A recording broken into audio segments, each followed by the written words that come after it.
Hi, and welcome to Cover Brand, where we cover all things branding, marketing, and advertising to help you understand what the hell branding is and how it works to grow your business.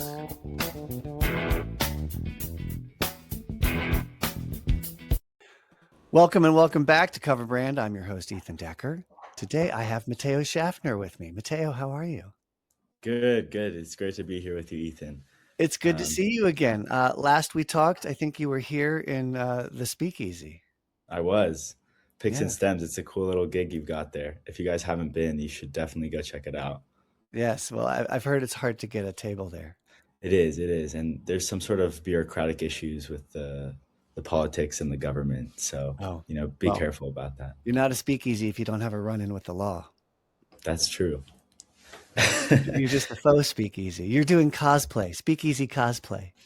It's true. A lot of people want to be speakeasies these days, but to be a real one, you got That's to right. ruffle some feathers. You have to commit to the bit. Hey, Matteo, let's talk music first before we get into branding.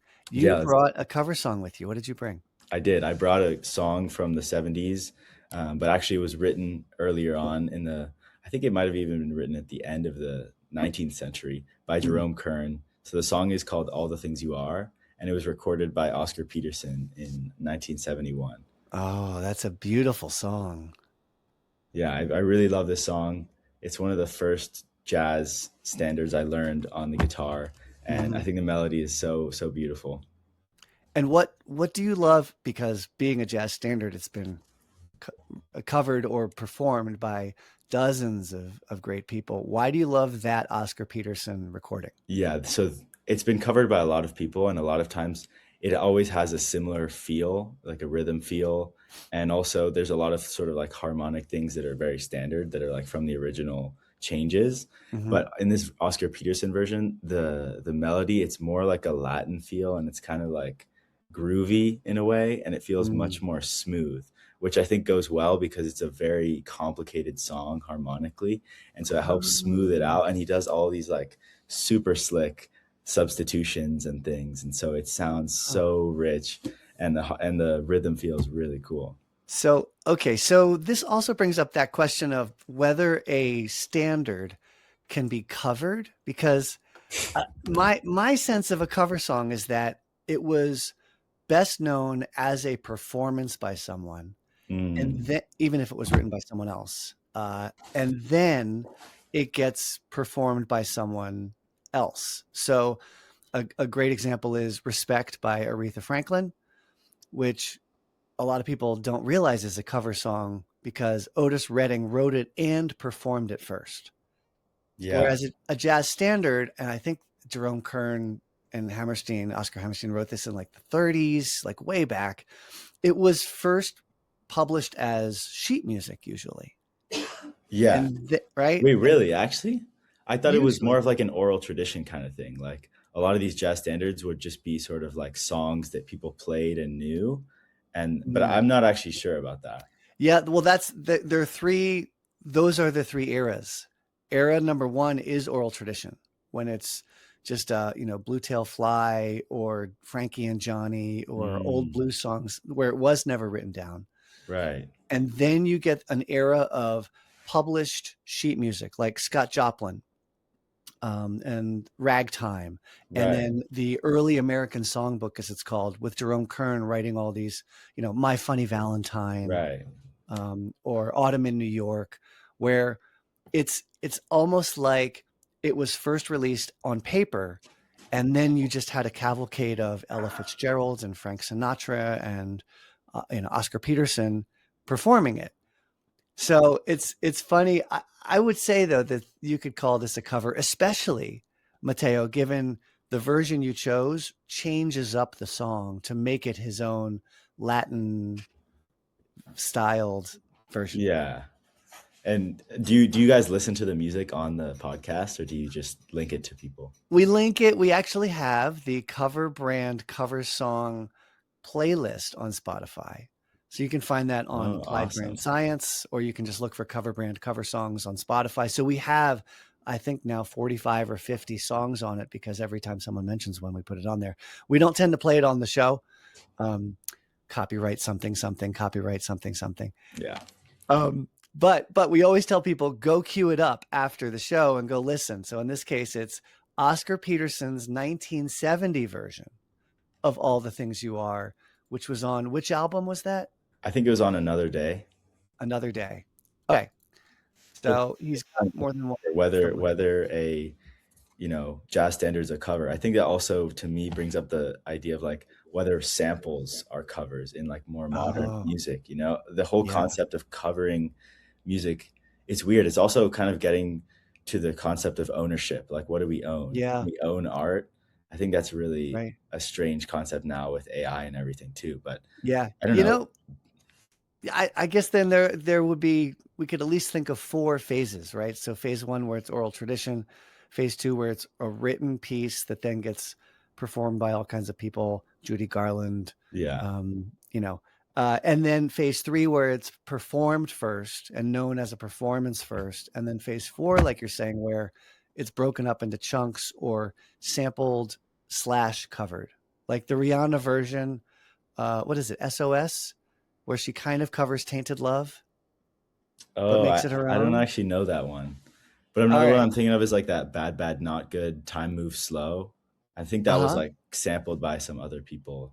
Yeah, obviously there's a million different samples. That's just one that comes Yeah. to mind. Yeah. Great. Okay. Well, thanks for that. I'm going to be queuing that up myself because I love Oscar Peterson. He's a jazz pianist and he's maybe one of the best of all times. Yeah, he's fantastic. Um, all right. We'll be right back after these messages with Matteo.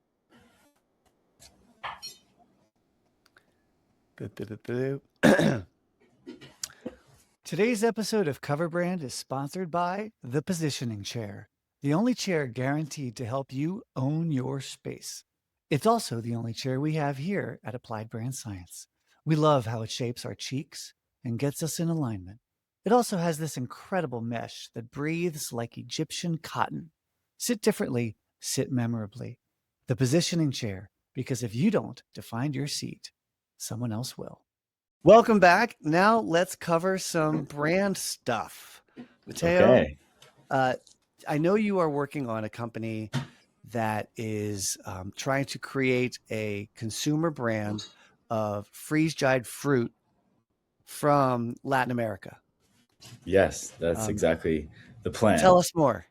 So, to give some rapid context, there's a lot of context because um, the world is a very complicated place and Latin America has a very complex history. But as everyone knows, Latin America has been colonized in the last 500 years, and that's left a lot of legacies in a lot of the countries there and the society. And one of the main legacies it's left is sort of the raw material economy that exists there. So a Mhm. lot of their GDP comes from exporting raw materials such as timber, fruit, oil, other things. And that initially was started so that there could be an extraction of those resources towards making profit in other countries. And that's sort of like continued over time.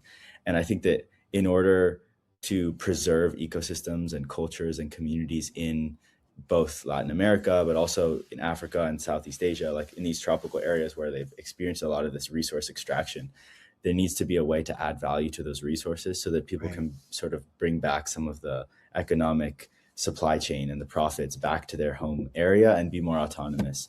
And through that Great. process, have more control over their natural resources and the way that they interact with them. And So, we're talking, let me just to be clear here, when we're talking about natural resource extraction versus the value created in a brand, are we talking 2x the money or 10x or 20x the money? are you asking in terms of how much of the profits come from that final addition of the value? Yeah, because each level is, each level in the supply chain adds value and creates profit. Yeah, So if you're looking at like just pure, I don't know, mangoes or bananas versus the value of mango and banana candies or it's desserts not or 2x, it's juices. definitely closer to 10x. Okay, so there's a lot of money being created by the companies that sell the stuff, not in Latin America. Yes, it's Yeah. wild.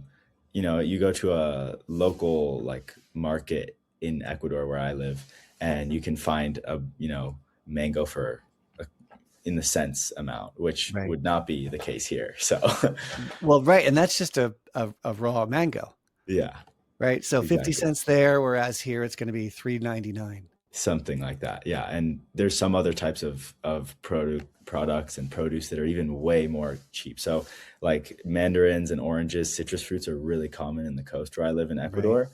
And you can find a sack of like probably like 500 of them for like $10 or $5 or something Right. like that. So Right.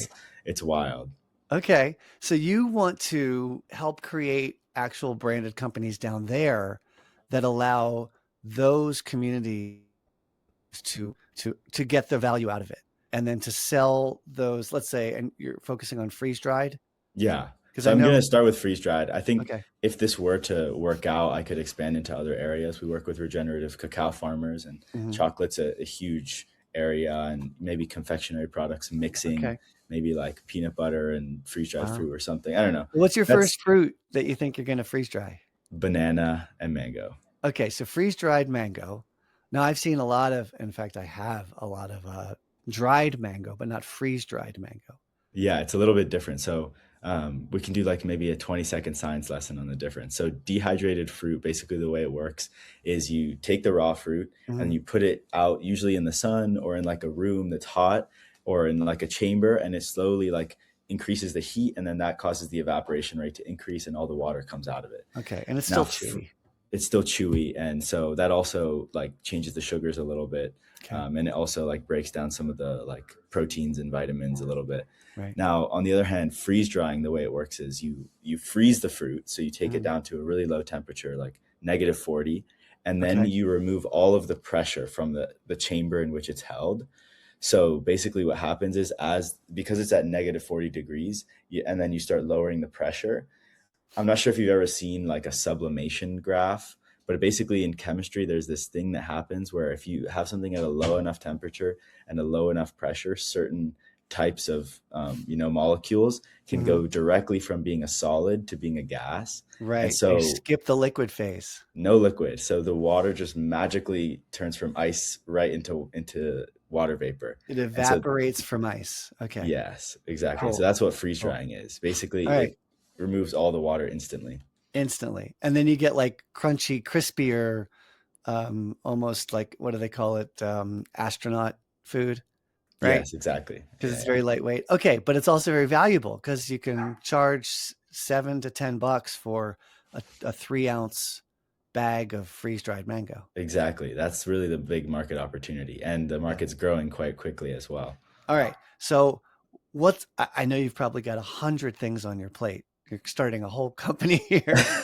What's one question you got for me today?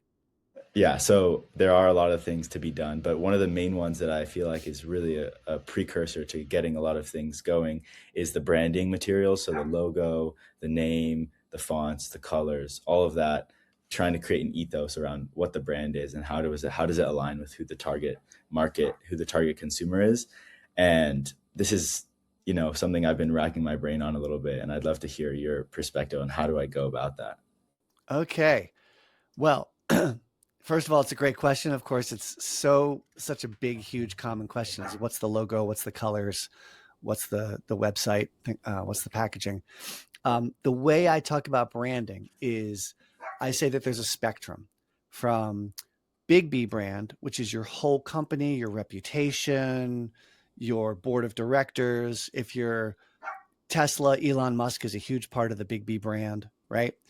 Down to your little b brand, which is your logos, your fonts, your colors, your identity. And down to might be the wrong way to think about it because I think both are very important, but it's really good to split those apart because Mm, the Tesla brand is a lot of things. It's government relations, it's technology, it's the battery banks themselves that they've produced, and then it's the offsets that they provide to other companies because a lot of other car companies pay Tesla to offset their emissions for their own gas powered cars. So that's a big part of Tesla's revenue. All that's part of the Big B brand. But Little B brand is that T, right? That gorgeous logo and the badge on the front of the car, and then the way that the car itself looks. and then the color palette that looks kind of shiny and metallic. So both matter because whereas the Big B brand, of course, it's your whole company, it's your whole reputation. The Little B brand is really important to help people identify you quickly, pick you out of a crowd, feel a quick certain way about you, make a couple really quick intuitive associations with you. And then very importantly, if you want them to be a repeat customer, find you again and again and again. So for example, if you're looking for coffee, you're thirsty, and you're in the United States, what logo would you be looking for? Yeah, probably the Starbucks logo. And you know what that looks like, right? Yep. What is it? It's like a woman figure with Uh-huh. it's green. Uh-huh. I couldn't really draw it off the top of my head, but I could recognize it. Yeah, bingo, bingo. My friend Fred Hart says we don't read, we recognize. And that's exactly it. It's basically a woman figure of some sort. She's a princess or a queen or a mermaid. Um, and now that I've said mermaid, you're like, right, right, right. Yeah. Yeah, yeah. Um, and then you can recognize her right away. And it's green and what other color? White. Yeah.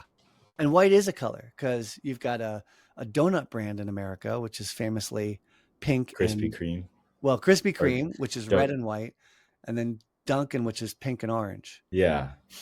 So those two colors, it's usually not just one. Coca-Cola even famously is red and white. Hmm. The swoosh, the logo, they're white. Um, you instantly can find coffee anywhere you look for that green circular female figure. And whether it's driving down the highway, next exit, and there's the logo, or you're walking through a mall or an outdoor mall, and there's the logo, or going through a grocery store and looking for the coffee aisle. Once you see that logo, boom, you know what you're looking for. And a lot of people, and this is crazy, Matteo, a lot of people cannot remember the brand they bought last, what it actually is called, or what the logo is. Like you said, if they were asked to draw it from memory, they couldn't do it. Yeah. Over and over. Lay's potato chips. This is crazy. You've heard of Lay's potato Of chips. course. Yeah. They're the biggest potato chip brand in the world. Frito-Lay owns them. And they just did a brand refresh, a Little B brand refresh. Their logos, their colors, their packaging. And they did it because recent research, and this is in their own press release, recent research found that their own customers, 54% of them didn't know what they were made of. It says 50. potato chips. I know. And they're like, I'm not sure. I don't know what's in it. Chemicals? I don't know. Fair enough. It's just a fluffed up bag of crispy stuff. Crispy, Could be made of amazing, rice. Who knows? salty, could be rice, could be tapioca starch, who knows. But Lay's actually said, holy crap, we need to remind people that our potato chips are made of real potato. And that's what those big slices are of. So it's so easy to overestimate how much people will know you, think of you, and remember you. And therefore your Little B brand has to be easy to recognize and easy to tell apart from everyone else. Okay, so I've And been distinctive. messing around with some ideas for this. Uh-huh. So I initially had this ridiculous idea to make it called Space Mango, referencing like how it was originally made for astronauts, freeze-dried fruit, and that was Uh-huh. terrible. And Uh-huh. then I came up with this one fruit, like but with two O's, trying to be like about how rooted the brand is in the like Okay. local, farmers and the Mm-hmm. socio-environmental dynamics. And now I've kind of come to hopefully the final form, which I think I'm going to call it Minga. Okay. Minga, which is like Okay. a simple 5-letter word. It doesn't really have any main connotations, but True. you can easily read it and it sounds the same in English and Spanish. True. And so it actually has a really cool meaning as well. So in Ecuador, it's an indigenous word, which means like a community organized activity to help to like work on developing the community, like Huh. the community members getting together to Oh, farm, like cool. to help someone plant their like agriculture system or Cool. to like help them, buy something. So it's a very communal activity, Nice. indigenous practice. Nice. So like the backstory There's of it is cool. That's cool. So to that point, Starbucks has a backstory and you don't know it and you don't care about it. Yeah. And that's okay. That's okay. But inside Starbucks, they will tell the backstory to employees and give the company meaning and help the employees feel more connected and more motivated. So backstories and brand stories are great, usually for internal purposes. So I love that there's a meaning and a story there. For the external thing for Minga, number one, you've got a unique word. I love that. The latest science says that what you really want from a little b brand is something that is uniquely associated with itself and that is Mm. distinct from anything else in the category and maybe even has no reference to anything in the category. So a great example, while we were just talking about it, Starbucks, what does a mermaid have to do with coffee? Or Apple. Or Apple, right? What does an apple, a plain old apple with a bite out of it, have to do with consumer electronics? Nothing.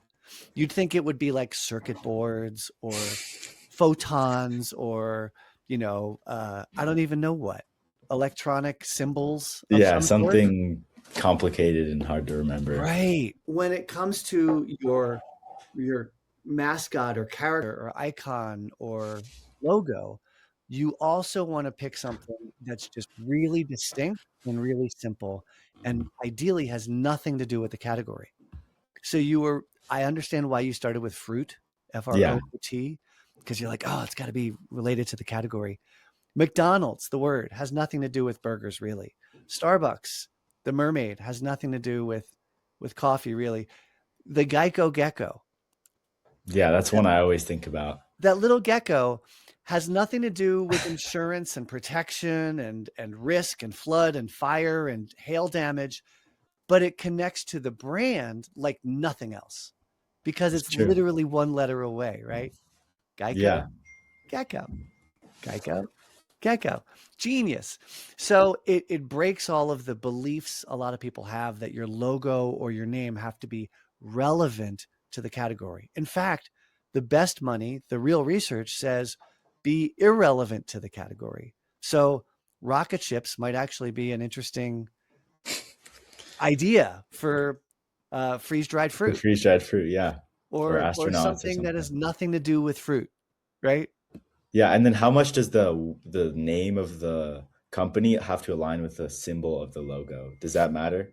No. Okay, because I mean, I was just randomly brainstorming, and I uh-huh, think the anteater is a very cool animal, and it has kind uh-huh. of an elegant, form, and I that could be like a potential logo.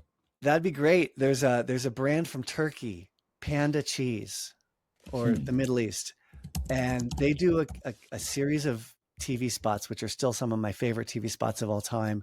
No one says no to Panda, and and they're like, well, our cheese is basically like every other cheese at the grocery store.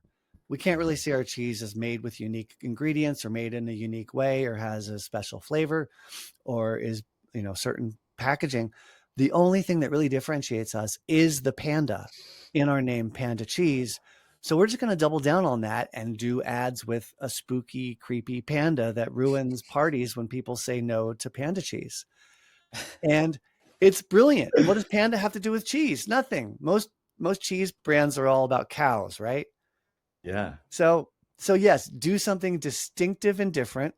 In my case, I've got my Frelk, my frog elk character, which has really nothing to do with brand strategy and science. Uh, I've got a backstory for those inside the company. Those outside the company don't really care. They just think it's a cool sticker. They want it on their water mugs. Um, but you're on track. You want something that's distinctive and that's simple, and that when you're standing in front of the freeze dried fruit aisle, or and in your imagination any aisle that Minga's going to go to, it is different than anything else out there and only associated with Minga. Okay. And yeah, I feel like there is like some sort of synergy between all these things, like the image and the name and the colors. Like, but how do you figure out how to make those things align? Do you have to ask people, or can you just intuit it? It's a mix. It's a you grope around, you try a bunch of things, you experiment. It doesn't have to be all at once. Starbucks's original logo was a very detailed wood carving in brown of a Wow. siren, not just a mermaid, but a split-tailed siren who lures the sailors to the rocks and then eats them. Um, Whoa. Apple's first logo was a woodcut of Isaac Newton under the apple tree having the inspiration for the laws of gravity. It was extremely detailed. You don't have to do it all at once, but the you can of course learn from these great brands and realize, oh, I should accelerate this, and so do something simple and beautiful, something easy for people to understand right away, something that might have a positive, nice association. Because even in something as serious and somber as insurance, a gecko sells a lot of insurance, as does a duck with Affleck. Yeah, that's true. So I think you're on track with something like an armadillo. Um, and then Something playful. you play with it and figure out what kind of shape or design or style of an armadillo works best on your packaging, works best on your website. Packaging is 90% of your problem. Yeah, Assume that no one will see any ads from you or go to your website for most of the company's history. Most people don't go to starbucks.com. it's going to be mostly selling through the internet, though. Probably, actually. Oh, okay. So in that case, they will go to the website, but the packaging will still have to do a lot of work. And Yeah, eventually, if and when you get into retail, the packaging will do all the work. totally. I've seen a Yeah. lot of brands these days that have like food brands specifically that have like there's one called Theo. It's a chocolate brand, for example. But I there's know of them. they make one of my favorite chocolate bars that you can buy in the stores here. But there's a lot of brands that just have their word as the name. It's Like true. this is a popular trend I've been seeing. Why do people do that? And like, is that a way to go? It absolutely is a way to go. It's pretty classic. And I'm looking at Theo's logo right now, and lo and behold, the O of Theo is a cocoa bean. Yes, it is. That's a So very cool thing. And Theo also has a very cool backstory, which most people yeah. probably don't know, which is it's short for theobroma or theobromine. Mm, Theobroma is the genus of cacao, and theobromine's like a special molecule in it, and it means uh-huh. like of the gods, like plant of the gods, basically, Interesting. because like it's this like magical special Huh. plant. So it's a cool backstory, but no That's one no one cool. cares about that, to be honest. Well, you're right. Or 1% or a half percent of people will care about it. And that's okay. You want to give those things to those people, but assume that 99.9% won't. And that's where you really got to focus. So for the people who don't know Theo's deep backstory, what is it you're giving them that's just simple and that's clean? Theo looks upscale. It looks fancy. It looks artisan, and that's what they're going for. Whereas Yeah, Tony's Chocolonely, totally different. and it's very successful too. So you can have different approaches. You're right when it comes to the word. And sometimes you just want to do the word in a really interesting way. And that can be your logo as well. Absolutely. You don't have to have a figure or a mascot or a character. Famously, Ford and Disney. I mean, Disney has Mickey Mouse and a lot of other characters, but the Disney Yeah, script or Pixar. or Pixar. So absolutely, Minga can be the thing, and you'll just want to come up with a distinctive way for the Minga word to be displayed. Fun stuff. Yeah, I know we're kind Okay. of wrapping up on time here, but it was Yeah. great to meet with you. Likewise, I think that to summarize a little bit, Big B versus Little B, right? Yes. And Little B brand matters so that people can find you over and over because they'll forget what you're called. They'll forget. I think it's called Mimba, Minda, Binga, Jenga. I forget what the brand is. Oh, so they recognize it. So it needs to be easily recognizable. And most importantly, for the Little B brand, it needs to be really distinct from everything else around it on the shelf or in the category. You don't want them to confuse you with three other brands. Yeah, and that comes down to the even packaging and form and other Yep. things. And the color, right? Pick a color usually. And as you can see, I've picked orange with white, and stick with it. and just I'm one color mainly, like something yeah, in just one white color. or two colors. Multiple colors gets hard, but if you do a 2-color thing, that's probably the best you can do, is like orange with a little brown or blue, or green with a little, a little Mm, secondary color. But I'm happy for people to remember, oh yeah, he's the guy in the orange that I met at the conference. cool. Yeah. Well, I one thing before we go, I am thinking of Yes. doing it in like craft paper packaging, which Oh. is kind of different from a lot of the other brands. Uh-huh. So, you can a lot of the freeze dried fruit, it needs to be sealed very well from oxygen and moisture and things, but you can have a liner with aluminum and plastic and still have paper on the outside. So it looks more like earthy and kind of like, Yeah. nice and eco whatever, even though it's Yeah. it's actually still like it's actually still blocking the moisture and the oxygen. So I Great. don't know if that's like a color or if that's just Oh, it is. Absolutely. Brown is a color. Tan is a color. Totally. And so if that's your background, then you can decide, is Minga going to be super bright pink on top of it to pop, or is it going to be black and blend in, or white and blend in? So mm, yeah, you have a lot to play with, but and you explore. You'll have to explore, because then you'll find out what works. You have to get it up on stage and find out if the joke lands, so to speak. indeed. Awesome. Well, Good talking with you, Matteo. great talking with you too, Ethan. And I And look forward. You know what? You'll have to come back in a year or so, and we'll find out how the I would company's love done. to do that. I would love to do that. Maybe I come back with some samples and you can try them. Oh, I think we can make that work. All right. Have a great one. Okay, you too. Bye bye. Are you planning a big team offsite, a sales meeting, or a large company event, and you want to bring in a speaker who will blow people away? Then your first call should be Oprah. But if you can't get Oprah, call me. And remember, people don't share your content because they love your brand. They share your content because they love their friends. See you next time.